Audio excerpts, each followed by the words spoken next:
All right, folks, it's 1:30, and we'll go ahead and get started with disaster 4720 applicant briefing.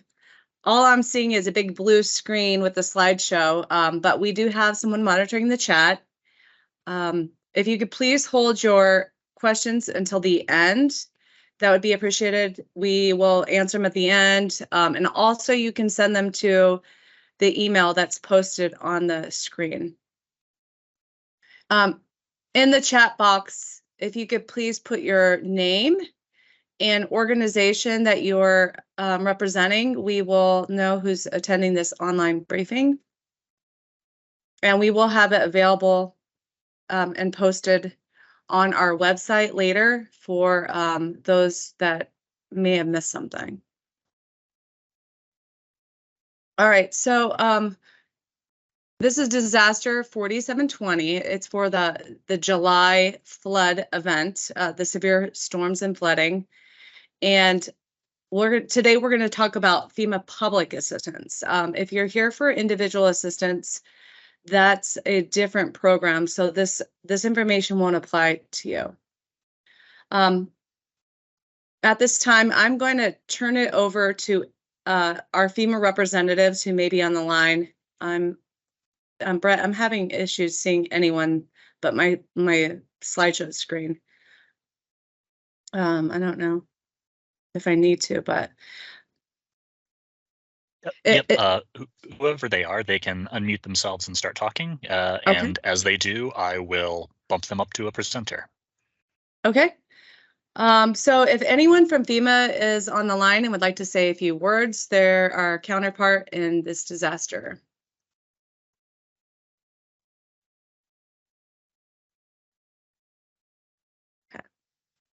I'm the civil rights advisor for the disaster 4720 here in Vermont. Great, thank you. Thank you, Carrie. Carrie's my last name, or Adele is my first name. Just okay. A slight correction, okay? Thanks. All right, thank you. You're welcome. Is there anyone else from FEMA on the line? Yes, Tim Baker should be joining. Okay. This is Tim Baker. I'm here. I'm the PA Infrastructure Branch Director, so we'll be assisting anything related to the roads, buildings, and things of that nature for the recovery of this massive disaster that you're experiencing. Great, and thanks, Tim. I know a lot of you may have seen Tim out in the field the other day with me. We were assessing some of the damaged sites in Williamstown, Montpelier, and Marshfield over the PDA's process. All right. And is there anyone else from FEMA online that would like to introduce themselves? Yeah, this is Lori Foley. I coordinate the Heritage Emergency National Task Force, which is a public-private partnership between FEMA and the Smithsonian Institution. And our focus is helping cultural institutions and arts organizations recover following a disaster. Thank you. Wonderful. Thanks, Lori. All right, last call for anybody from FEMA on the line that would like to say a few words. Okay. At this time, I'll go ahead and introduce anyone from the VEM team. That is, I have public assistance coordinators who will be working with some of the towns in the field, and who are there as a liaison to serve alongside you with FEMA and help answer some of the questions as you go through the process. After you become an applicant, which we'll discuss how to become one in this program today, you will be assigned in the next coming weeks or so a FEMA representative as well as a state representative. And each person will work with you in collecting your documentation and your damages and your data to formulate grants for federal reimbursement. And so I have a team of 3 individuals who work with me. Jim Tokovich, he works in the southeast portion of the state. I have Andrew Flagg, who's going to be working kind of the northeastern as well as some of the central Vermont. And then I have Richard Dick Hosking, who is going to work some of the southwestern portion of the state. And if any of you are on the line and would like to say a few words.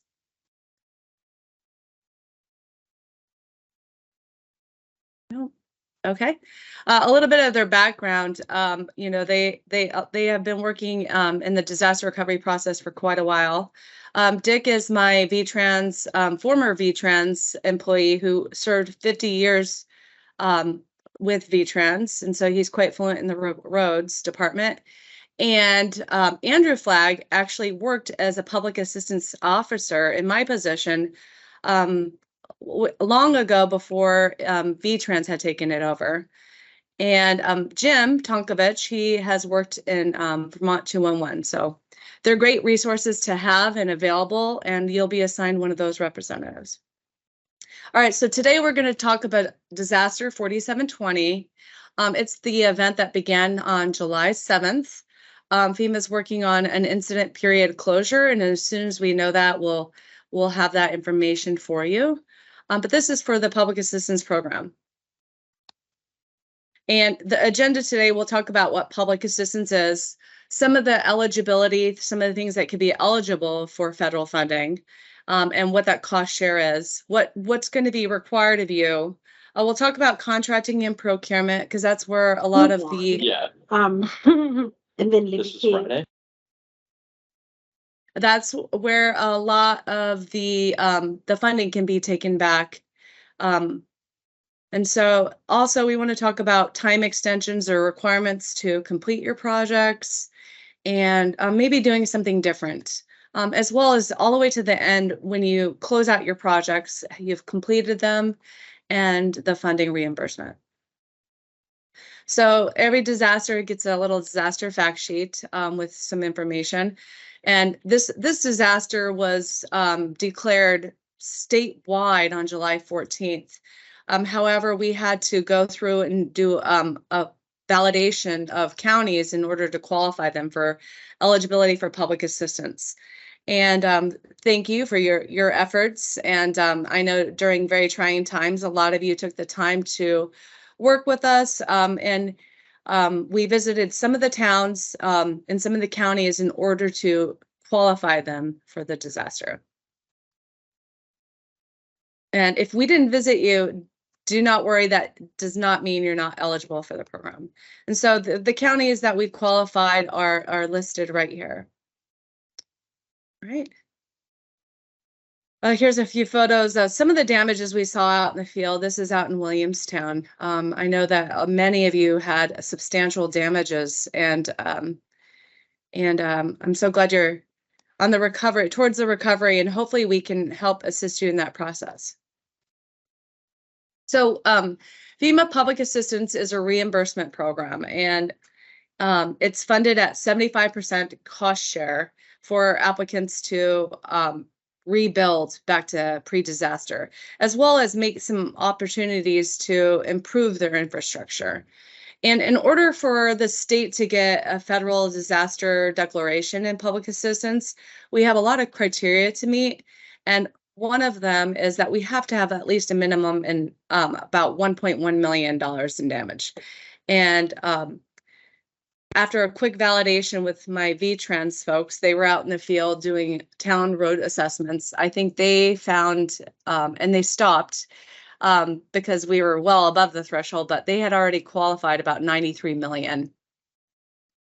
And we also have to meet each county threshold. So even though we get a statewide threshold, we still have to capture each county in order for them to be eligible. All right, and then so once the process begins, you're going to be issued grants, and you guys are going to be considered sub-grants. We are going to be dispersing the funds to you, and we'll discuss that process. This is a quick overview of the entire process from disaster to the end. And you know, we've already been through the PDA. We've been through the disaster, and now we're going through the applicants briefing. So we're already on the second tier, and the next portion is going to be very crucial because there are time limits in which you could request to be part of the disaster. And if you miss those time limits, you would not be able to later jump into the program. So the next couple slides, I'm going to start talking about how you can actually apply to be a part of the public assistance program. And here's just a couple of shots, in downtown Montpelier area. All right. So this is FEMA has a grants portal, and many of you may have used it in the past, but I know for this disaster, I have a lot of new applicants who may have never seen the grants portal. And what it is, it's where you're going to be kind of communicating back and forth, looking at your projects with FEMA, putting in documentation. And so it's really important that you maintain your grants portal.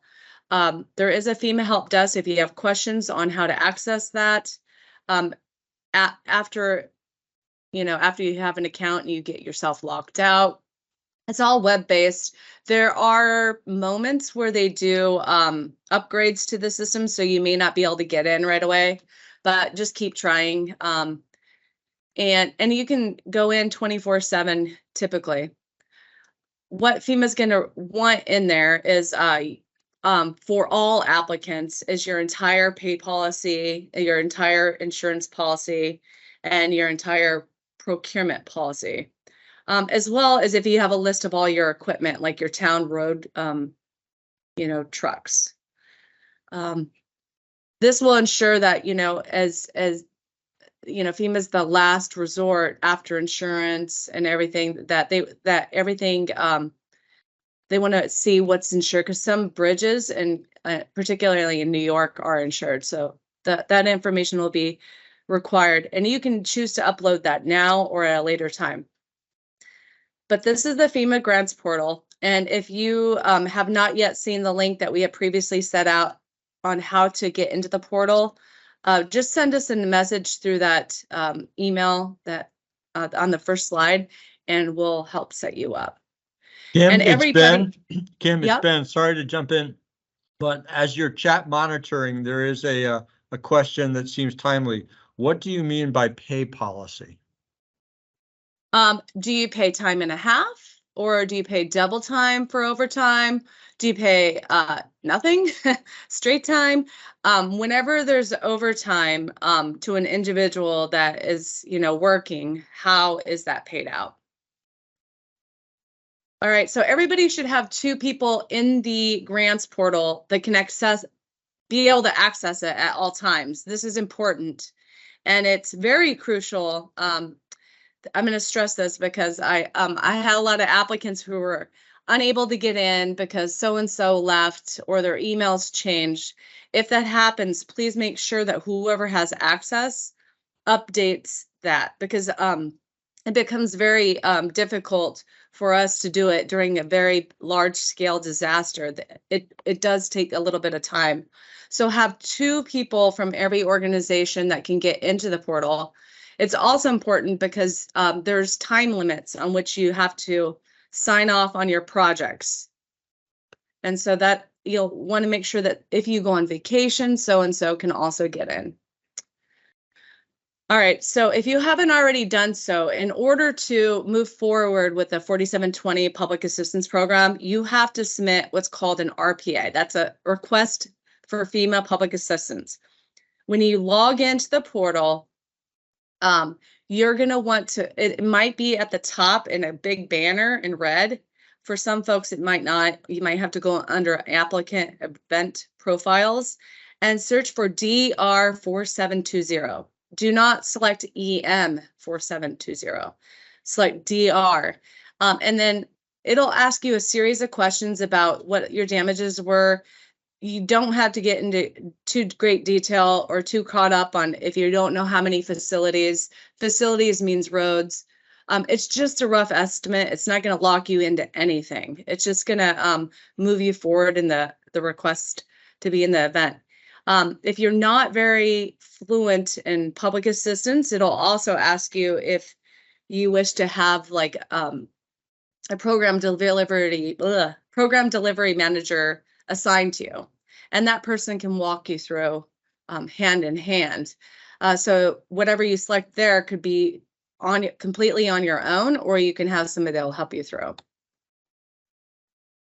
All right. And so who can register for the program? I have had a lot of questions on this recently. State and all state and local governments are eligible, like your towns, your villages, and also certain private nonprofit organizations can be a part of the FEMA portal or FEMA assistance program. And when I say certain private nonprofit, we'll discuss a little bit different. The critical ones have a different pathway to take than the non-critical ones.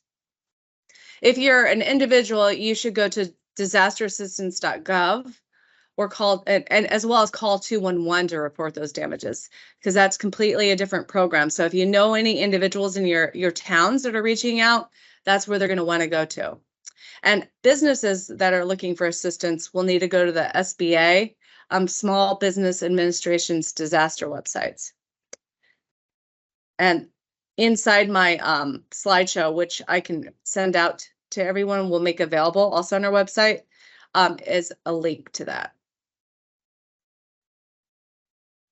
All right, and so when you're registering as an organization, you have an hour to answer all the questions.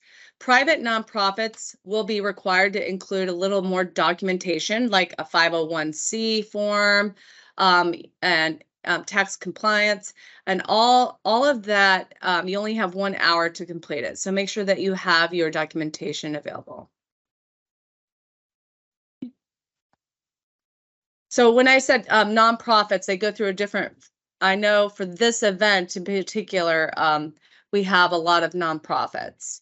And so I usually don't have to go into detail on the nonprofit slide. So forgive me, this is a little, I'm going to be a little slower in this area, but critical nonprofits are going to be anyone that I actually have on the next slide. These are the critical nonprofits.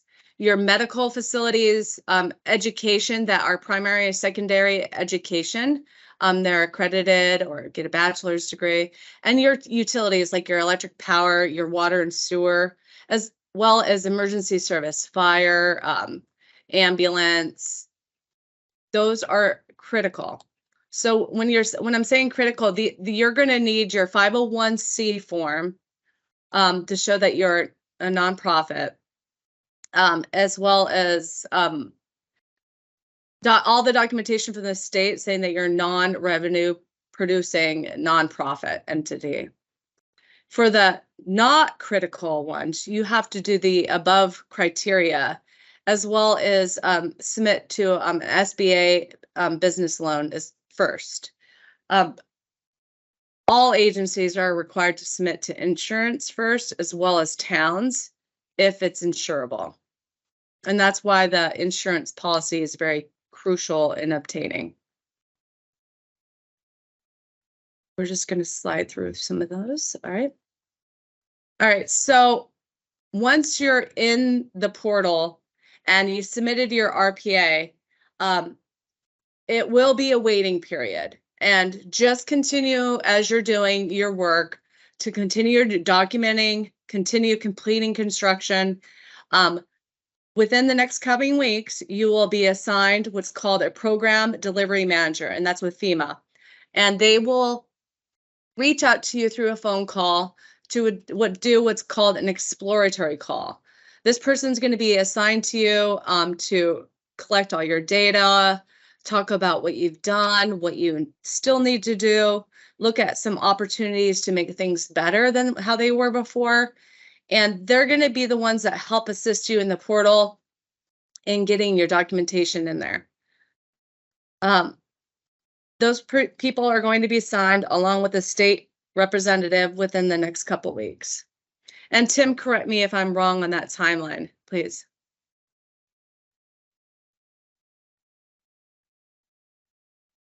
No, Okay.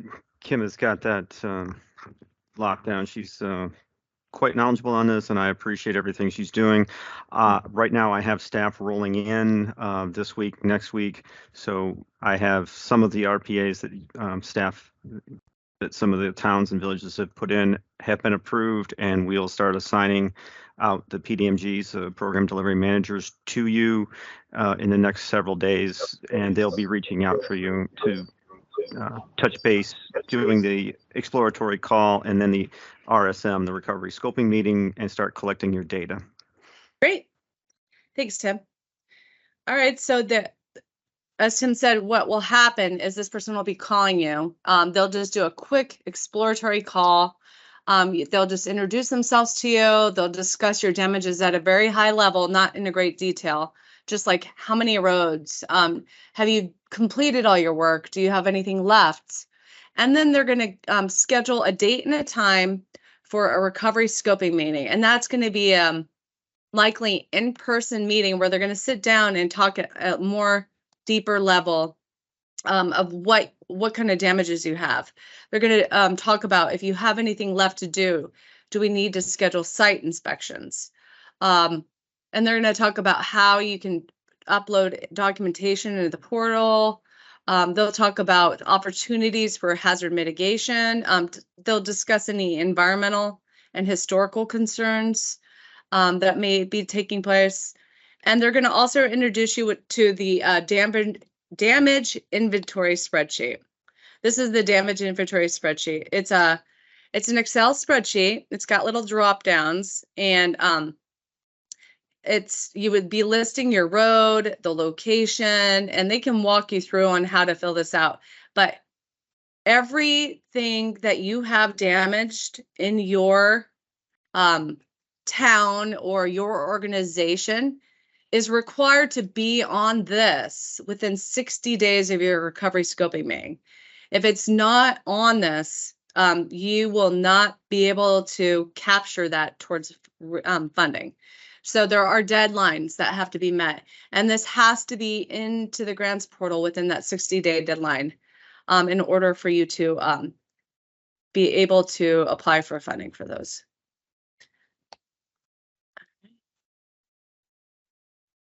And then as you move through the process, your FEMA rep might say that there's some additional information that's needed. They're called essential elements of information. When you log into your portal, you can see very faintly up in this screen, there's a little tiny task bell, and it shows one. It'll give you tasks that you need to do every time you log in. And it might be to fill out and upload these documents, or to sign something or review something. Your project will live inside this grants portal, and you're required to review it. Your signature indicates that you are okay with the project it's written. So please make sure that you are reviewing it. And if you're not sure about if the road is written back to how it was or whatever, grab your road foreman and have them look at it, because you will be locked into doing what's within that grant. And I should also state that the grants portal it's not a filing warehouse for you for a town. You're also required to keep your own documentation should OIG or the state or somebody come and audit later, because you may or may not be able to access the grants portal at a future time. And also the grants portal houses all the documents, and it's not quite broken down always. You might find an invoice that becomes ineligible, and so it's removed, but it's still in the grants portal, but it's removed from that project. So having your own documentation is super important, and you want to keep that as long as you keep your taxes. So for anything you still haven't completed by the time you've met with your FEMA person, they are going to schedule a site inspection, and they'll come out and look at it and measure everything and ask what you're intending to do. At these site inspections, it's crucial that you have someone that knows the roads, your town road foreman guys. So make sure he or she is available to attend those site inspections. And it's a good opportunity that if you have, let's say, a culvert that's in or around a stream, and you've talked to your A&R river engineer, and they're recommending an upgrade per state codes and standards, it's super important to also reach out to your A&R person and have them also at these meetings. All right, so there's different criteria through the public assistance program that you have to meet in order to be eligible. So we'll start at the bottom. First, you have to be an applicant. We talked briefly about that. You have to be, you know, state agency, local government, or non-profits private agency. And the second tier is that you must have something damaged, an eligible facility. And it must have at least a minimum of a certain eligible cost. And for the fiscal year 2023, it's $3,800 per damaged site. The grants are pretty costly to go through the process. So this is the minimum in which you must have in damages. So let's say you have a damaged building.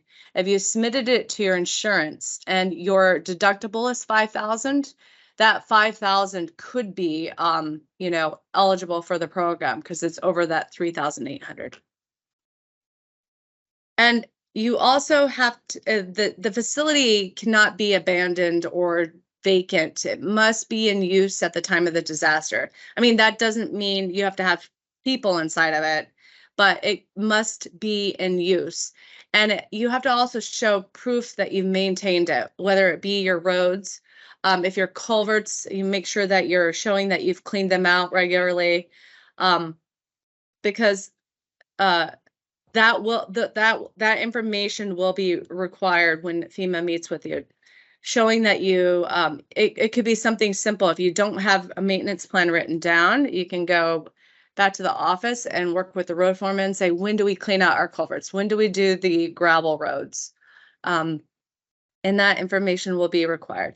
And if it's something that's insurable, like equipment or contents or building, you're required to submit it to insurance.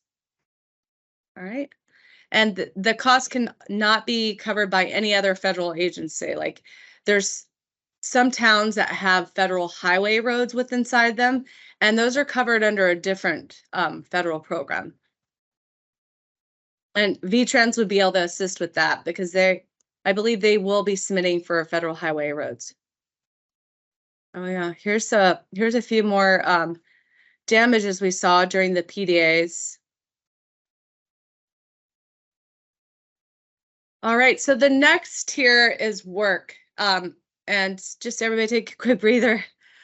This is emergency work. This is like in the heat of the moment. You're sandbagging, you're shoveling, you know, you're putting in sand, you're shoveling water out. It's something to do to protect, eliminate a life-threatening situation. And such, whoops, just a minute here. My finger's a little quick. All right. It's only, and so FEMA has different categories of work. For emergency work, it's category A and B. Do not worry, you don't need to memorize these. But if you hear these thrown around, this is what they mean. Category A is debris. So they will write what's called a project based on the category. So all your debris may go into one project worksheet for category A, which it would include work completed and work to be completed. Debris removal is only eligible when it's in the private right-of-way. That means if it's on public property, it's not eligible for reimbursement. If you have questions about debris, I think we've been working with a lot of towns. We can work with you on any specific debris questions, because that's I do have a whole 2-day class on just debris. For debris, you must also have, if you're picking it up, You also have to have, like, let's say large scale. I know in Montpelier, they had a large scale debris operations going on. If you're hiring a contractor to pick up your debris, you must also have someone either from the town or another contractor hired to monitor that contractor's work. Because you want to ensure what's they're billing you for is what you're being charged for, or what they're picking up is actually what they're claiming. That makes sense. All right. And then category B, that's the quick opening of the roads, the sandbagging. Again, you don't have to memorize those. FEMA will work with you to determine what your categories are. Permanent work is anything that put it back to how it was. It's any cost reasonable repairs done with having your proper permits in place and properly procured contracts if you're using those, or your own force account of labor. And examples are roads, culverts, bridges, water control and sewer facilities, as well as buildings and equipment repairs. Kim, And you- it's Ben. Sorry Yep. to jump in. First of all, catch your breath. This is this is a lot. I've been trying to keep up with questions in the chat. I'm sure I'm missing some, but I'm trying to respond. And there was one that I thought was worth stopping to clarify.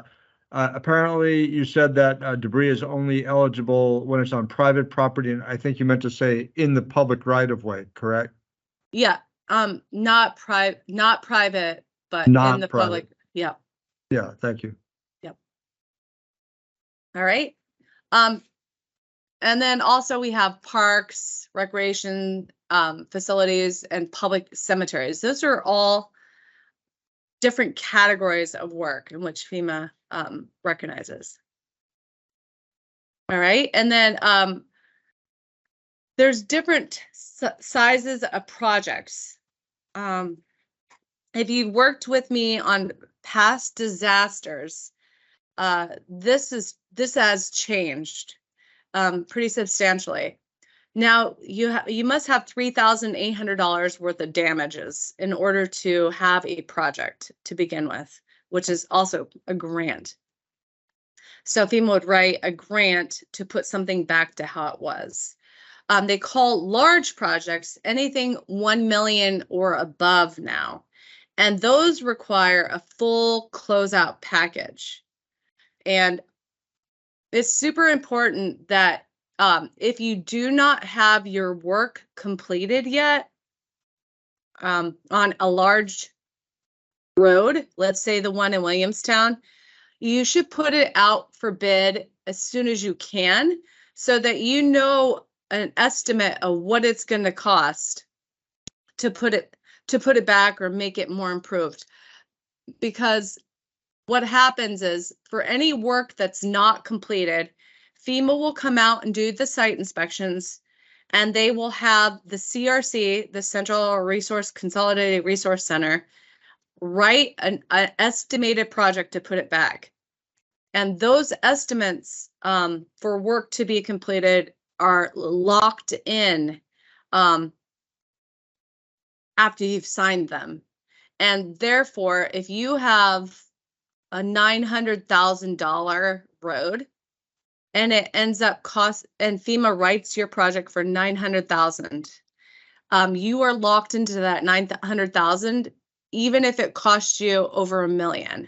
So make sure that it's written pretty accurately, review it, as well as maybe talk to your V-Trans person and have them look at the costs, put it out for bid and get several contract costs and present that to your FEMA representative, and they will use that information in putting your project together.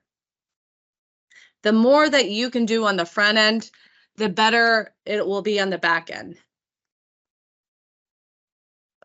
Also for large projects, the state will be requiring that you do a closeout for anything over 250. So that means that anything that costs over 250,000, we will be collecting all your financial paperwork. All right, and I go into what formulates a project, and then I have a large sheet that includes almost all the documents that could be in a project.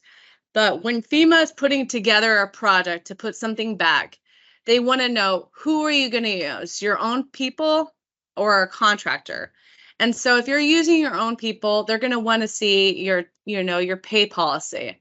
They're going to want to see your time cards if you've already done the work. And they're going to want to see who, if you actually had donated labor, somebody volunteered their time, that can help also towards offset your project. And mutual aid agreements, if you utilized a mutual aid agreement on your category A or B emergency work, those can also be utilized. And you're going to want to, if you haven't created a mutual aid agreement and another town is going to bill you, you can retroactively go back and have a mutual aid agreement put in place.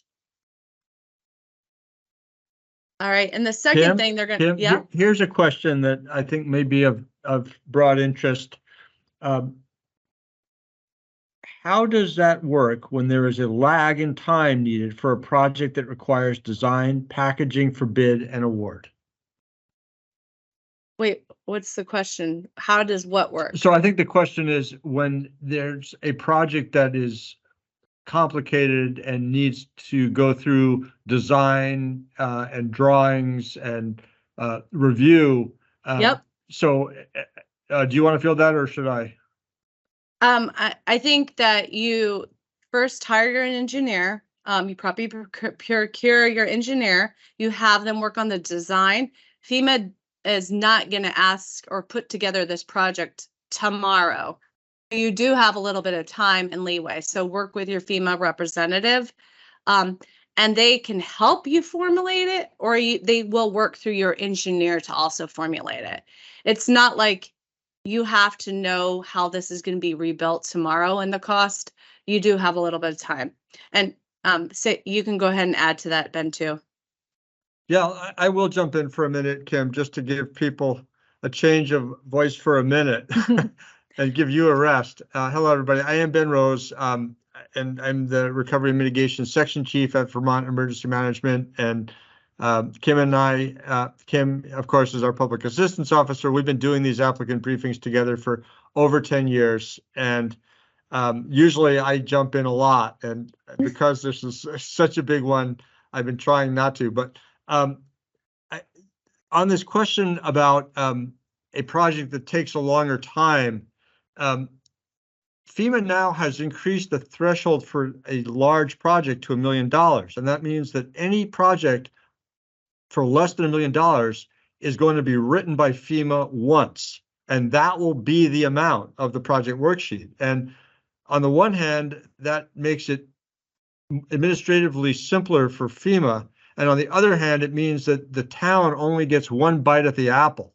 And so you're going to want to be very, very careful before you sign off on a project worksheet that you're sure that it covers all your costs and your true costs. And there's some risk if you're going to, for example, agree to a project amount, even up to $900,000 based on estimates, bids.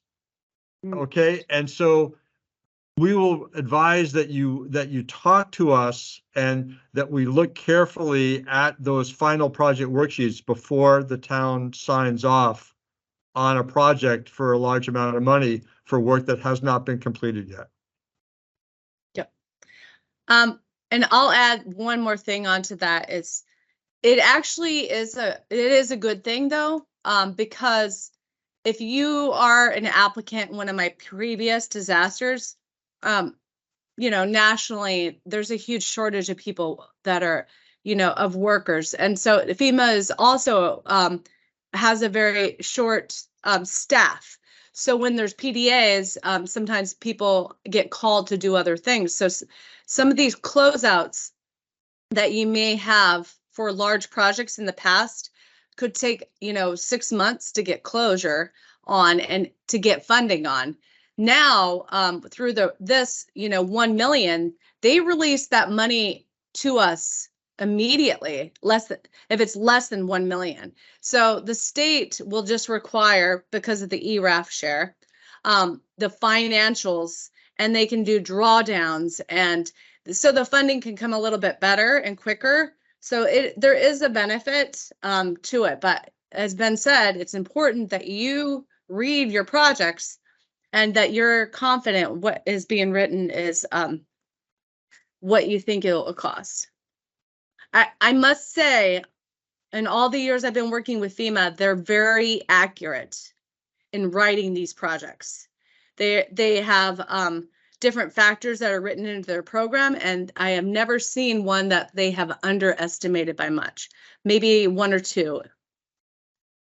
All right, and then they're also going to want to know for your project, who drove it, or like your laborer, what was he driving, what size of vehicle.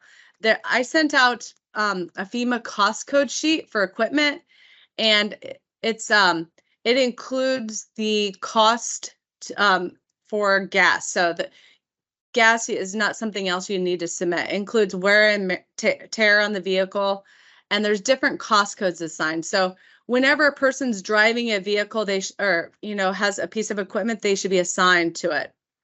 If that makes sense, And then any materials that you utilized to put roads back. Did you pull it from stock, or did you go and get it? That trucking time is eligible, as well as the gravel or the culvert that you purchased, and including the invoices, or if it's something that you got from your stock, any historical data should show when it was purchased and the cost of it. All right, so when FEMA begins to work with you, they're going to put all your damages that are on that damage inventory sheet into projects. What goes into them is, kind of like a story, like what happened, a description of the damages, the dimensions, and the repair activities, and who conducted the work. They're going to want to know if you've done the work, who did it, what were they driving, what materials were utilized. It's just like rebuilding this story that was just torn down. And all the documentation to support it, such as any permits that are required. And ensuring that you're all the contracts and meeting all your environmental and historical guidelines. This is just a summary of all the project documents that could go into one project. So something to just start collecting, for like Smith Road, we had, this piece of equipment, this person working on it, these were the materials, this is how we rebuilt it. Here's the permit for Smith Road. Also, here's the maintenance records for it to show that we actually cleaned out that culvert, in last April, and it was clear of debris before the storm. And then on the back end is after FEMA has collected all those documents, they start to put that story together, the project, the grant, whatever you want to call it. And there could be some additional questions. It's called an RFI, request for information. This is super important that you are in the portal and that you are available to work with your FEMA representative, because these are timely requests for information. You have to respond in a certain time period to the questions they ask. Yeah. Yes, Ben. Yeah. Questions are piling up fast. I'll remind people that if your question is not getting addressed in the chat, you can send it to that adm.2023floods@vermont.gov, and we will get back to you. There was a question about where the cost codes are located. I sent them out, but they're also, if you Google FEMA cost codes, we can also send it out through the ADM website. But if you just Google FEMA equipment cost codes, it'll come up. And are they posted on the VEM website? I believe so. Yes, they were also on the VEM website. And Kim, just also, we have Katie Buckley from the Vermont League of Cities and Towns on the phone, and this might be Yay. a good moment to let her talk about the resources that VLCT is putting up on their website. Yeah, Katie. Are you available, Katie, to say a few words? Hi there, how are you? Hi, Git. We have the rates on our website too. In fact, we're working collaboratively with Vermont Emergency Management to ensure municipalities have information at their fingertips. I had one question about the rates. If they go to the website, there are new 2023 rates that were just posted. Are we using 2021 rates? You use whatever ones were at the time of the event. Okay. Yeah. And so if you want me to, I can kind of drop some answers in the chat as well. Yes, please. If it's We accept. municipally, if it's operational related, like the earlier ones, so happy to help. Absolutely. And Yeah. Katie has on her website a public assistance website that has full of information for folks, for everyone, for anyone to see. All right, thank you, Katie.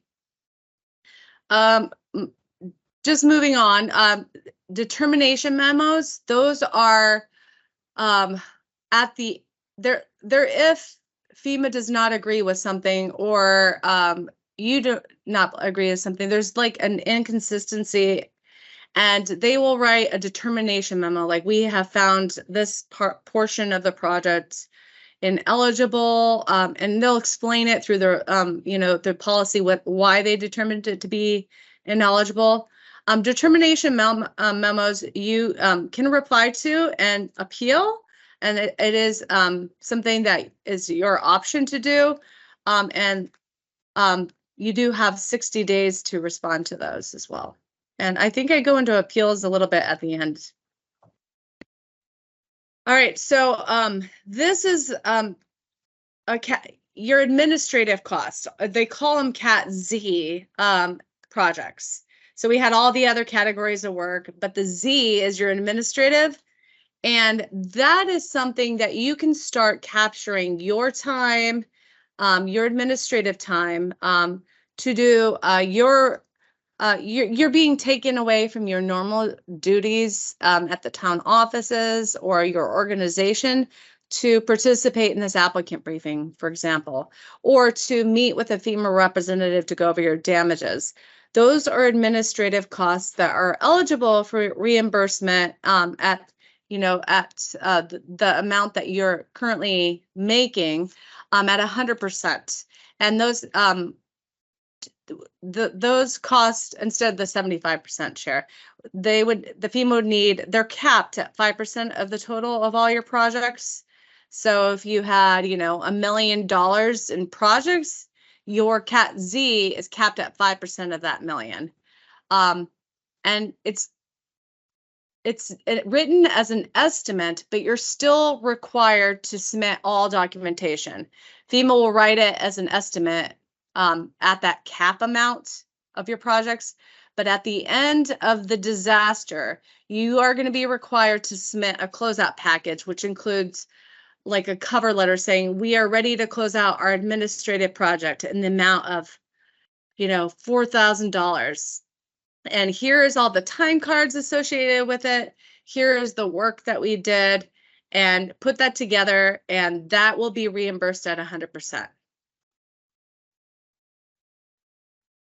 This does not include any like somebody that's supervising a construction site. That's a different cost. All right. What is included? Site visits with FEMA. If you send like Fred out in his pickup truck, Fred and his pickup truck are eligible for reimbursement under the Cat Z program.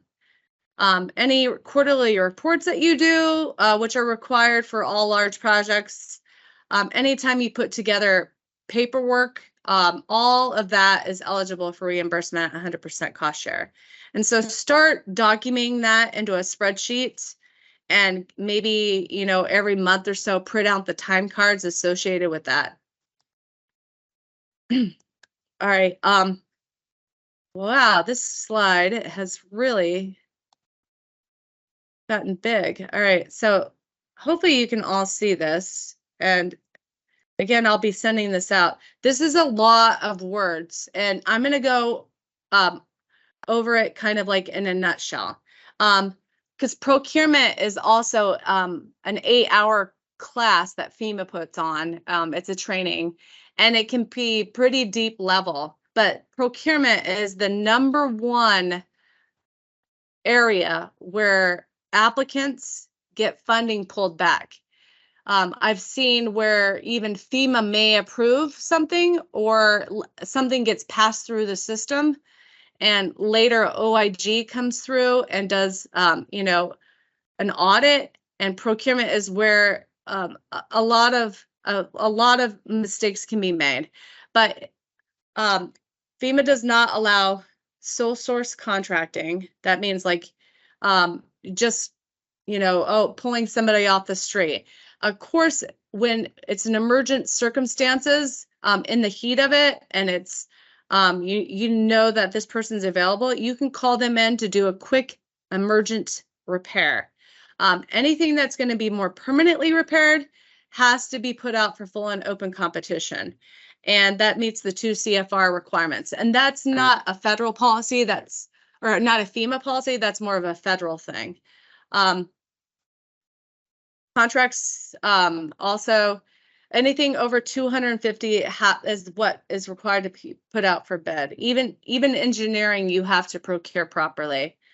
If it's less than 250, you know, call 3 vendors in the area, write down who you called, and document that, and to show that, you know, you've made a choice that's cost reasonable.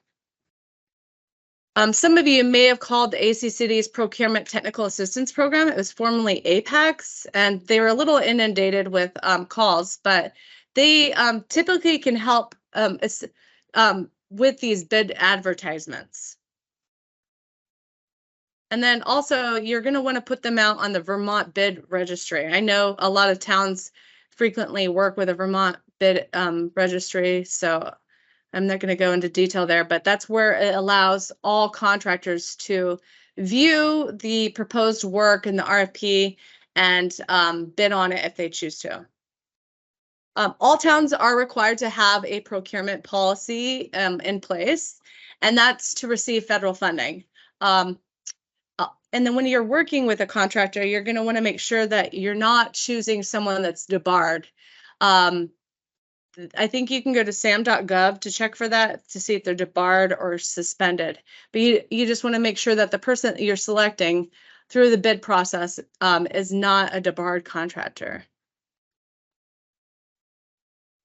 All contracts should have a clear scope of work defined in it, and then, you know, change orders as necessary. These are the types of contracts that FEMA does like a lump sum, like we will do your entire road, Smith Road, for this amount. The most preferred contract is the breakdown, where it shows, you know, we will do, so this is the amount of time we're going to need, this is the amount of materials we're going to need. It's a broken down by unit costs, so it shows whether it's cost reasonable or not, and that's called the unit price contract. The one that should absolutely be avoided at all times, you know, obviously right in the middle of when you've hired someone just to do quick emergent work, it's okay as long as it doesn't have a not to exceed clause. But time and materials contracts should be avoided. And that's because there's no way to determine if they're cost reasonable. Like I always give an example, and some of you may have heard it, but you know, if you were to have somebody do construction in your home, and one contractor said, I'll do it for 30 an hour, and another says 80, the 30 sounds great, right? But you don't know how long that $30 an hour guy will take to complete the work. You don't know how long that 80 an hour guy will do it. He could be quick and in and out in a day, and you saved yourself some money. So there has to be a clear scope of work, and it has to be defined with a not to exceed clause.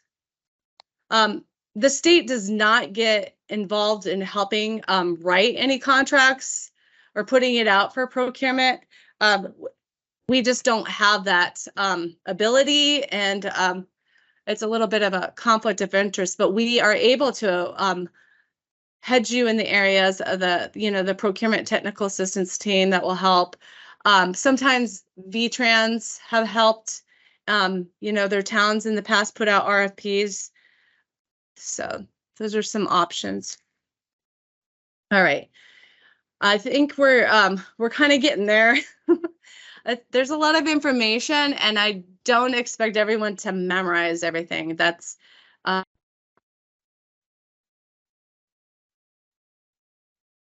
Kim, you just froze up.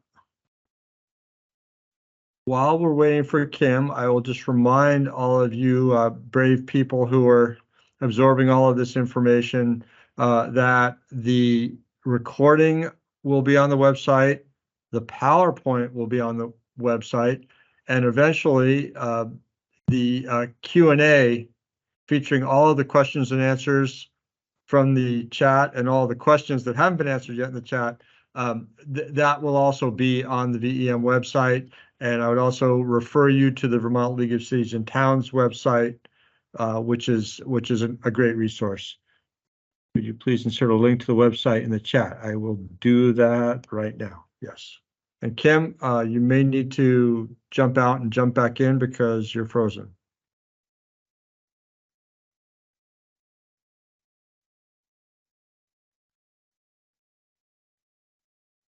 Oh dear. Okay. Well, let's give Kim a minute to get back in, and I will post the VEM website in the chat.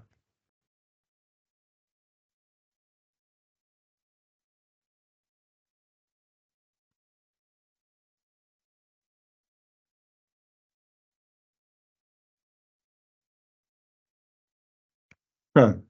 Hi, Ben. As long as we're waiting on Kim, she's been doing a remarkable job. Hat tip to her for putting all the information as quickly as she is out to that. Yes, as I assign and as we look at the RPAs coming in and we assign the PDMGs to that work that's not done, as Kim said, we will assign site inspectors. They'll do a work order working with the PDMG, the program delivery manager, on a road that may be very complicated to repair. They'll go out, they'll look at it. As you gain, hire an engineer maybe to look at it and assess it, estimate it. We'll work with you on those estimates to get them in the system, have it written up, and then we'll come back to the applicant and say, this is what we captured based on what you explained to us. Is this in line? We're going to have you read it over, look at the estimate, and make sure it's still in line with what you feel it's going to cost. So this is a partnership with the state, FEMA, and the applicant. We're not leaving anybody out. We're not trying to ramrod anything. We want to fix the state of Vermont in the proper manner. I have spoken with Ben and Kim before, and mitigation to try to improve the resiliency as you put it back together is paramount. My staff will work with you on that as well to capture that. One of the things that we always say in FEMA, what's it going to cost to put it back pre-disaster like it was the day before the disaster? That, in some instances, you're going to say to myself or to my staff that I can't put it back to that. That we understand. What we're looking at is the hypothetical cost to put it back to pre-disaster, so that we have a baseline to work with, and then we'll work with you on the codes and standards required by the state of Vermont to do any additional upgrades and the costs associated with that. And then if there's still room for mitigation to make it even harder or better. Speaking with Ben, most of your codes and standards in this state are pretty solid and do 99% of what the mitigation would require in order to accomplish that. But we still want to go hypothetical cost to pre-disaster plus the codes and standards cost to bring it up to that code.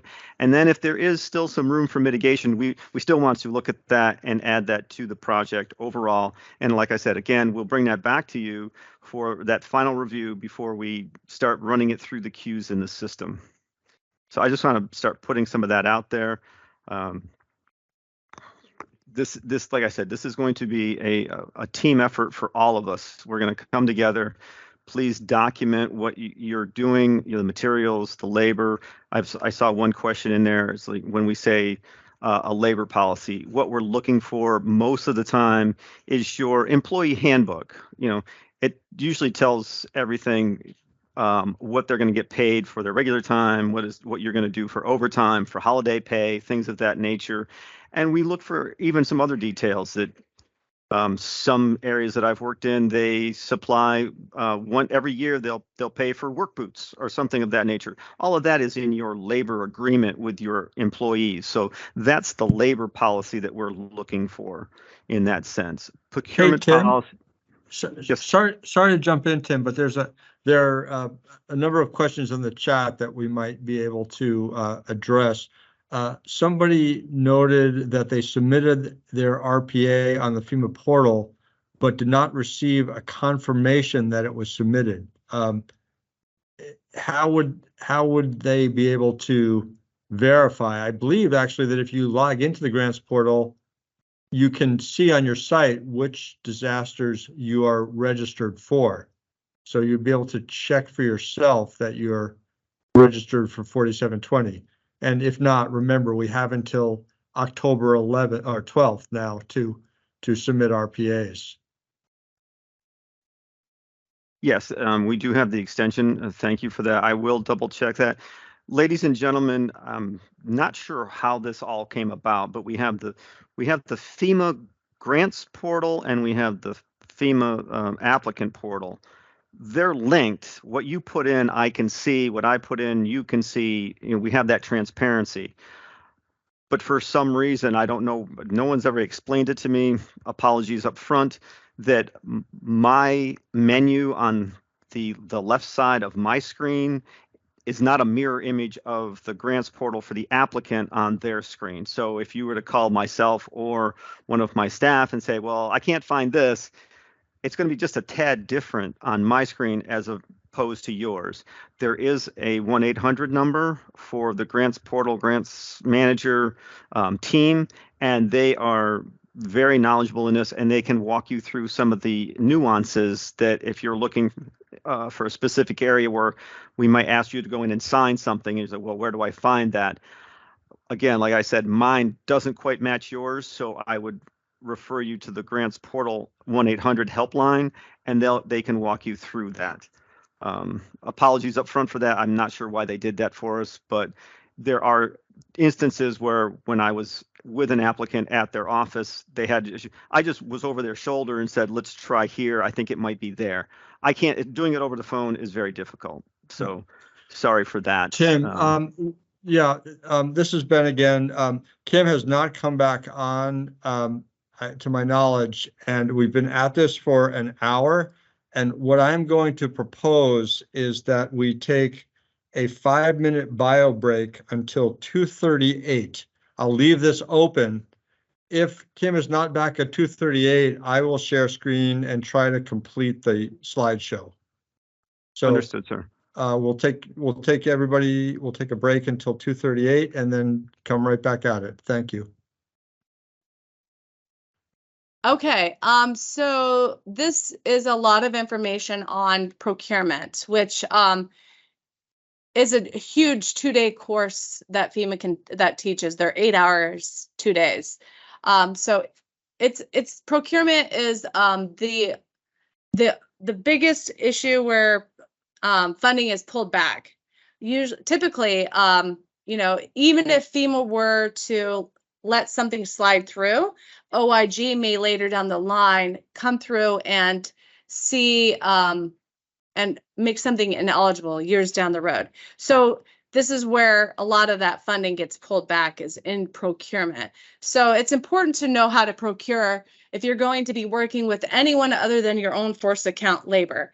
That includes engineering services. I know in small towns, it's really easy to just hire someone that you know, but it's not allowed to receive federal funding. Obviously, in a quick emergency situation, on the first few days, we're in the middle of a disaster, you're going to pull in whoever you can. and that's fine as long as you meet some certain requirements.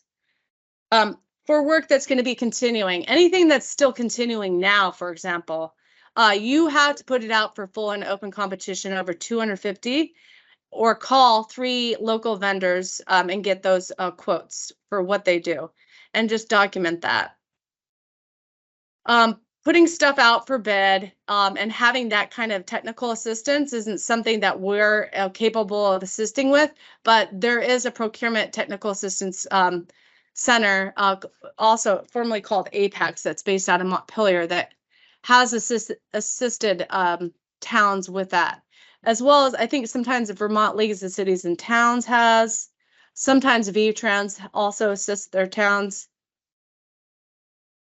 All right, beep. Uh-oh. There we go. All right, and so I mean, again, procurement is pretty in depth. So I would take a review of, of this later, but you want to ensure that you're not hiring a debarred contractor. When you do put it out for full and open competition and you make a selection, verify that they're not debarred. And also have a clear scope of work, something that, details what they're going to be doing. So they're not just like free doing whatever and then charging.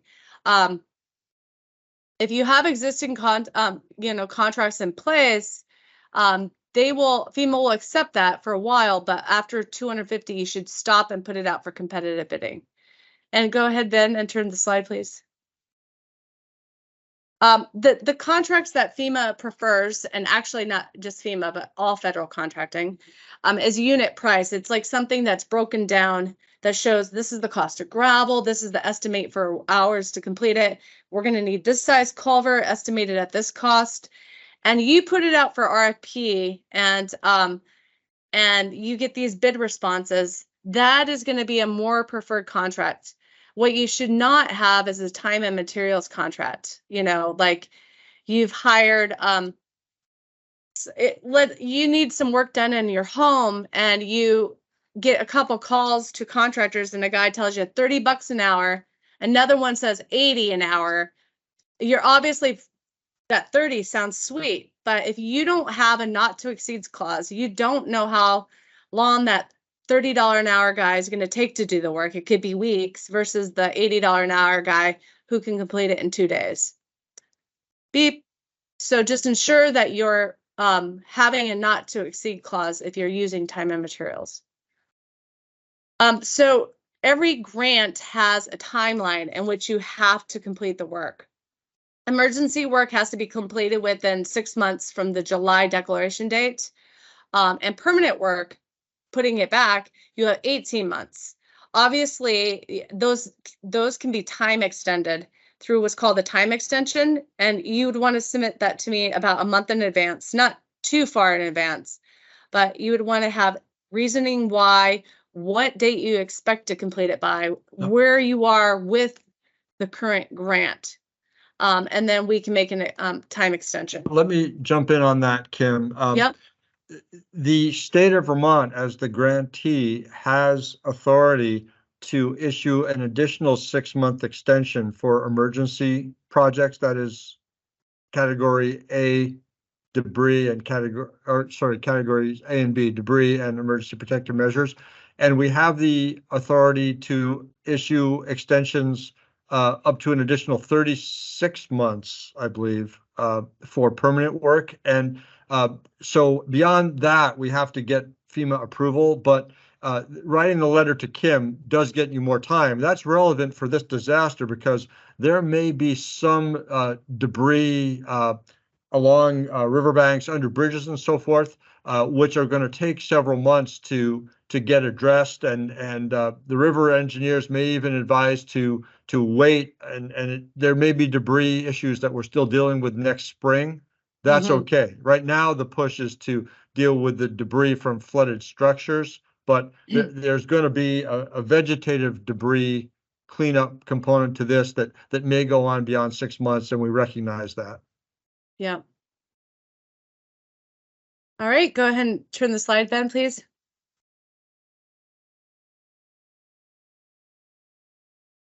All right. This slide, I'm going to go into just a quick overview. Like, FEMA is wonderful in the fact that should you have a town road that washes out and nobody lives up there anymore, and you decide, let's just convert this to a class 4 road, the town can elect to do that, and FEMA will write up a project to put it back to how it was, and that cost the town can utilize to do something more, something with their town, like something at the town hall, but that has to be pre-approved by FEMA. You would let FEMA know that, we've elected to close the class or this road, turn it into a class 4, and now we want to take the money and do this with it. FEMA allows for those kind of opportunities, which is great. Ben? We are getting close to the end. I know, because I just did all this to myself. All right, I'm trying to advance the slide. Okay. The technology is failing us. This is exciting. I'm so sorry for everyone There we that go. is having to deal with this. This is our first applicant briefing fully remote like this, other than the COVID, which one was a quick one, but I mentioned this earlier in the slideshow. There's small projects and large projects. For all projects, they're funded at 75% typically federal share. And the remaining 25% for towns in particular is based on your ERAF status. It's found at Flood Ready. And we hold on to that share until all your projects are completed. All right, Ben? Yeah, actually, Kim, we are getting pretty close to the end, and I will take a minute because there were questions in the chat about the cost shares. Yep. And so let me just take a moment. We are starting at the usual 75% federal cost share, and depending on the town's status with respect to the 5 ERAF criteria, either 30%, 50%, or 70% of the non-federal share is covered by the state. Under the Stafford Act, if we get to a level of obligated dollars statewide that is more than $173 per capita, which equates to $111 million for the whole state, at that point, the governor can request a 90% cost share, and it's at the president's discretion. So if we do, in fact, hit that $111 million of obligated funding, which may be several months from now, then the federal cost share may go up and the ERAF percentages would be adjusted accordingly. So in a best case scenario, a town would be seeing 90% of eligible costs from the feds and either 3, 5, or 7.5% from the state. But we won't know that for a while. That would be great. And if your town has not submitted an emergency management plan or has not updated its transportation codes and standards, or if VTrans has not adjusted your codes and standards to reflect that they're up to date on the website, we have 30 days to cure that before we take the ERAF snapshot, which will determine your non-federal cost share in your subgrant agreement. So that's something you can work on with your regional planning commission folks if you have a question about your ERAF percentage. Yep. Great. Thanks, Ben. All right. Next slide. All right. Each project goes through what's called a review process. And there are different considerations they look at for these projects. For example, they will look to see, is this thing insurable? Is it equipment, or is it, is it a road that's insurable? Some bridges are insured. So they'll look at that, and then they will also look to see, is it in the floodplain, and if you've received your proper permits to do the work. They'll also help you look at hazard mitigation opportunities, such as doing an upsizing for a culvert that continuously washes out. You can discuss this with FEMA, an opportunity to make it more resilient so it doesn't keep doing that. And Kim, yeah. let me just jump in. We'll move on from this slide, but environmental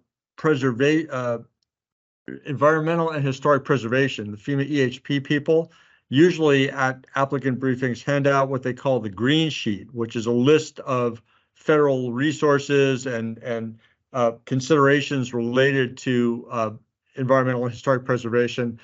We got a copy of it electronically a little while ago, and I'm going to post that in the chat. And again, we'll post it with the website materials. So, okay. Great. All right. I'm not going to go to too detail on this because, you know, we will also discuss this at your recovery scoping meeting. Should a town or agency have a grant that's over $1 million? I believe some of you will. We're going to be required to do what's called a closeout package. It's a complete, if you've done a closeout package in the past, you know what goes into it. But there's a closeout checklist on our website that is like from the top to the bottom, everything that's going to be needed to be included in order for you to receive reimbursement on that project. If you're missing anything, it could be deducted from the total of that project. So make sure that you keep all documents associated with your projects. $1 million projects, you're obviously probably putting it out to a contractor. So all your RFPs, the newspaper clippings, as well as all the bid responses, those are examples of what goes into a closeout package. It starts with a cover letter asking the state to have this project close in the amount of XXX dollars and the date you completed it by. We'll send out somebody from VTrans or one of my state representatives to verify it's closed or completed. And then we will go through the closeout process with FEMA. The closeout packages, they do take quite a while to get closed through FEMA on the back end. So you were able to ask for drawdowns of projects with and all we'll your work with cost applicants. Kim, any applicants with $1 million projects, we'll work with on a case-by-case basis. Yes, absolutely. And go ahead and switch, Ben. I think you can switch one more time because that's also related to the large projects. And that goes into more detail. We'll go ahead and one more. All right. This is for all projects. As you complete all grants, all projects, every project has to have a project completion report associated with it in order for FEMA to sign it.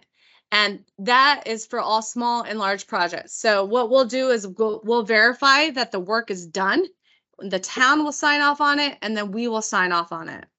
There's an example of what a project completion report looks like. You'll have to include the date that you completed the work and the dollar amount you completed it for. All right, go ahead, Ben. And I mentioned earlier that there's determination memos that FEMA may have based on policy that they may find something ineligible. And let's how that, oh yeah. Sorry, I'm reading the chat, but they might find something ineligible, and you have the option to appeal those decisions, but you have only 60 days to do so. We're very fortunate that we have a great partnership with FEMA, and I haven't worked with this new team. I'm excited to meet them, but I can say that the teams that I've worked with for all these previous disasters have been in Vermont for quite some time. And we have a good partnership where they work closely with the applicants, and the applicants are working closely in the grants portal to know what they're signing and have full visibility on their projects and good discussion back and forth, and have your state involved and make sure that somebody from your that's a representative is included on your emails with FEMA. It's very difficult for us to catch up on the back end of an issue that arises. So include us on your correspondence with FEMA, and then we can be able to support you or you know, and help you understand what that policy reads as. But I haven't seen any major appeals from any of my towns. Oh gosh, since I started 10 years ago, really, for determinations with FEMA. Do you recall any? Well, there have been a few, but yeah, we filed over 30 appeals after Irene. We've come a long way since then. We now have established codes and standards. You know, our general stream alteration permit is accepted by FEMA as codes and standards. Towns are much more familiar with using the river engineers, and I think we've established a much stronger partnership with FEMA. So we've had very few appeals since then, and because this is a larger event, you know, there are bound to be some tough questions. There's bound to be a little bit of a lag in getting back to people, but I just want to remind people that this is a reimbursement-based program. There's no reason to wait for FEMA if you know what needs to be done to fix your roads and so forth. Keep track, but go forward and tell your FEMA person when they come what you've done and what you're doing, and they will be your partner in writing it up for public assistance. We recognize that this is a bewilderingly complex program. It's true. It's a tough briefing to listen to, much less to present. But it's the starting line. Everybody will get rebuilt, and you will get the money you're eligible for. Just bear with us through the crunch. Yeah, Ben's absolutely right. I know people are, I think I had over 1 million calls in a day when it first happened, but do not hold off on any of your work. You know, if you have proper permits and proper contracting and proper documentation, there's no reason to wait for FEMA to say yes. They will not tell you how to rebuild the road. They will not tell you how to do your own, do what you need to do in your community. They will look at what you have done and the eligibility of it. And if you have made cost reasonable choices, procured properly, and have permitting in place, those are good steps forward.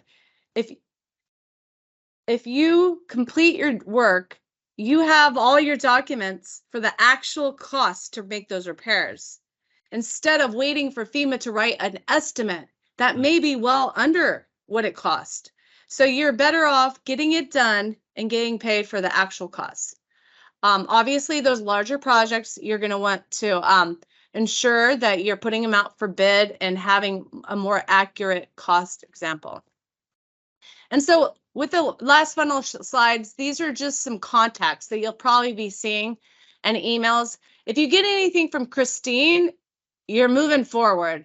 She's the grants lady. She's got the money, and she's going to be issuing sub-grants to you. So read what she has. There are certain places that you have to sign and send back to her. So when you see an email from her, those are ones that you definitely want to read in a timely manner. All right, yeah, and Ben? Kim, I'll jump in on this too to say that often people say, where's our FEMA money? We did the work. We got our project. Where's our money? And we say, well, do you have a sub-grant agreement with the Department of Public Safety? And they say, huh? And that's because they got a draft sub-grant agreement months ago from the Department of Public Safety grants people, Christine in this case, and didn't act on it. You have to have the sub-grant agreement so that we can pass the FEMA money through to you as the applicant. And so you'll need to provide not just what FEMA needs, but what the state needs to issue that grant of federal money. So sometimes people are hung up because they didn't fill out the state paperwork, and we apologize in advance. It's a lot, but you will get through it. All right, and then I was trying to respond to people in the chat. I mean, I think there were some questions about the different events. There was a kind of a series of events. There's like July 7th, there was July 11th. Those are seen as one event, okay? You don't need to separate out those costs. The FEMA is still working on a determination when that deadline is, but we are definitely past it. So anything that continues to wash out, would be ineligible. However, any damages that you still discover from those events are eligible. All right.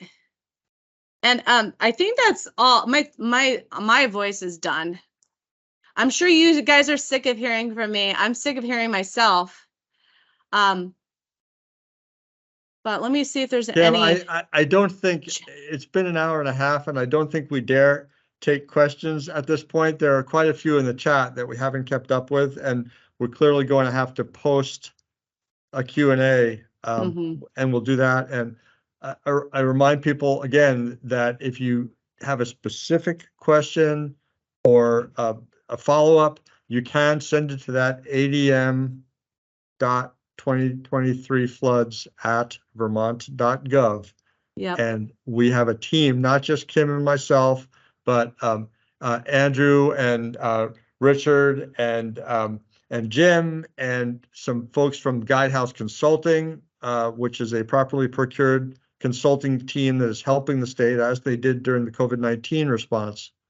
And we will get out answers to your questions over the coming days and weeks.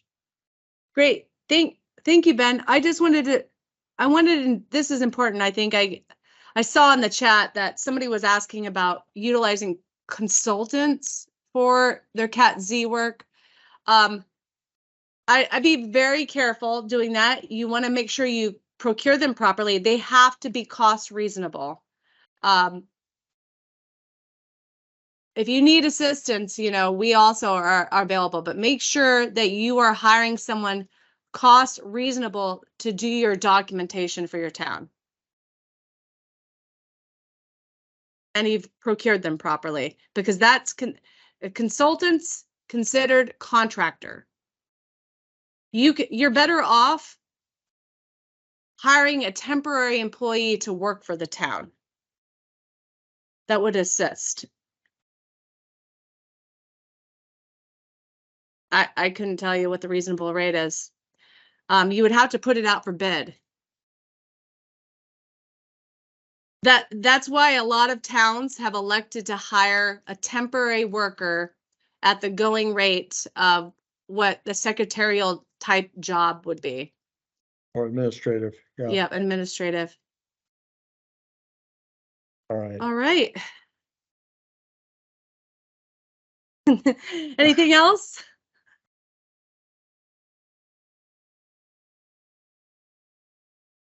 Well, thank you. Thanks everybody for attending today. I appreciate your time, and we'll definitely be in touch. Go register now for request for public assistance in the grants portal. And then until you're there, we are unable to move forward with you as an applicant. And once you're there, someone will reach out to you for the next steps. It's the beginning of the process. And Great. good luck with the repairs.